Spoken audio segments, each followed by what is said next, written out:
1071 की एक गर्म सुबह अनातोलिया की इन खामोश वादियों को खबर न थी कि चंद घंटे बाद यहां क्या होने वाला है। ये मैदान था मंजिकेर। इस लश्कर की क़यादत कर रहे थे सुल्तान अल्प अरसलान, सेल्जुक सल्तनत के अजीम हुक्मरान। उनकी हिम्मत और हिकमत अमली ही इस जंग का सबसे बड़ा हथियार थी। दूसरी तरफ थी बाइजेंटाइन सल्तनत, जिसके बादशाह रोमानोस चाहरुम का मकसद साफ था, सेल्जुक ताकत को खत्म करके अनातोलिया पर दोबारा कब्जा करना। अगर उस वक्त सुल्तान अल्प अरसलान हार जाता तो शायद आज तुर्की इस दुनिया के नक्शे पर ना होता। शायद आज इस्तांबुल में आजान की आवाज ना गूंजती।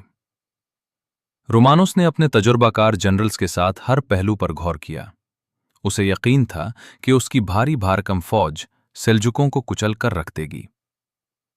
लेकिन सेल्जुक कैंप में फैसला ताकत का नहीं, हिकमत का था। अल्प अरसलान जानता था कि कम तादाद के बावजूद स्ट्रैटेजी से जीत हासिल की जा सकती है। बाइजेंटाइन लश्कर सिर्फ फौजी नहीं, बल्कि उस दौर की सबसे बड़ी मिलिट्री मशीन थी। सवार, पैदल सिपाही और इंजीनियर्स का एक कभी न खत्म होने वाला सिलसिला। सेल्जुक जासूस हर हरकत पर नजर रखे हुए थे। जब उन्होंने दुश्मन का साइज देखा तो फौरन सुल्तान को खबर भेजी गई। अब फैसला तलवार से होना था। रिवायत है कि जंग से पहले अल्प अरसलान ने सफेद लिबास पहना। उन्होंने मुस्कुराते हुए कहा, अगर आज शहादत मिली तो यही मेरा कफन होगा। सुल्तान ने अपनी फौज को मुखातिब किया, आज मेरे साथ वही चले जो अल्लाह की रजा और इज्जत के लिए लड़ने को तैयार है। लश्कर का हौसला आसमान को छू रहा था। दो अजीम सल्तनतें, दो बादशाह और एक मैदान। कुछ ही लम्हों में यहां वो जंग शुरू होने वाली थी जिसने तारीख का रुख हमेशा के लिए बदल दिया। जंग का आगाज तीरों की बारिश से हुआ। सेल्जुक हॉर्स आर्चर्स ने फासला रखते हुए बाइजेंटाइन सफों को निशाना बनाना शुरू कर दिया। रोमानोस ने अपनी फौज को रुकने न दिया। उसे यकीन था कि उसके भारी पैदल सिपाही आखिरकार सेल्जुकों को तोड़ देंगे। लेकिन यह पीछे हटना कमजोरी नहीं थी, ये अल्प अरसलान की मशहूर स्ट्रैटेजी थी।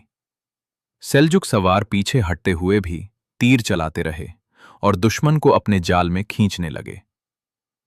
रोमानोस को लगा कि सेल्जुक हार रहे हैं। उसने पूरी ताकत से पीछा करने का हुक्म दिया, मगर यही उसकी जिंदगी की सबसे बड़ी गलती थी।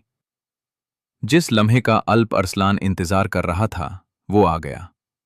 सेल्जुक सवार बिजली की तरह निकले और बाइजेंटाइन लश्कर को हिलाल की शक्ल में घेर लिया। अब फैसला कुन हमले का वक्त था। सेल्जुक घुड़सवार पूरी ताकत से टूट पड़े। रोमानोस की मजबूत सफ़ें बिखरने लगी थीं। हर तरफ अफरा तफरी थी और सेल्जुक सवार दुश्मन को दोबारा जमा होने का मौका नहीं दे रहे थे। रोमानस खुद भी जख्मी हो चुका था, लेकिन उसने मैदान छोड़ने से इनकार किया। अब उसके गिर्द सिर्फ चंद वफादार सिपाही ही बाकी रह गए थे। सूरज घुरूब होने लगा था। जंग का फैसला हो चुका था, लेकिन सबसे अहम वाकया अभी बाकी था। बाइजेंटाइन बादशाह रोमानोस का अंजाम। शाम ढल चुकी थी। तारीख ने करोड़ात ली। रोमानोस चाहरुम जिंदा कैद कर लिया गया। सदियों में पहली बार एक बाइजेंटाइन बादशाह जंग के मिसअंडरस्टैंडिंग में दुश्मन के हाथ कैद हुआ था। जंग खत्म हुई तो दो हुक्मरान आमने सामने थे। अल्प अरसलान ने फतह के हुरूर के बजाय एक अजीम बादशाह की तरह रोमानोस के साथ बर्ताव किया। मंजिकर्त की फतह सिर्फ एक जंग की जीत नहीं थी, ये डिसिप्लिन और लीडरशिप की जीत थी। इसी दिन से अनाटोलिया का मुस्तकबिल बदलना शुरू हो गया। हर फतह की कीमत होती है। जब गर्द बैठी और तलवारें खामोश हुईं, तो मैदान बस एक हकीकत बयान कर रहा था, तारीख उन्हीं को याद रखती है जो हिकमत से जीतते हैं। दरबार में ताकत की जंग शुरू हो गई और रोमानोस का तख्त उसके हाथों से निकल गया। मंजिकर्त के बाद अनाटोलिया के दरवाजे सेल्जुकों के लिए खुल गए।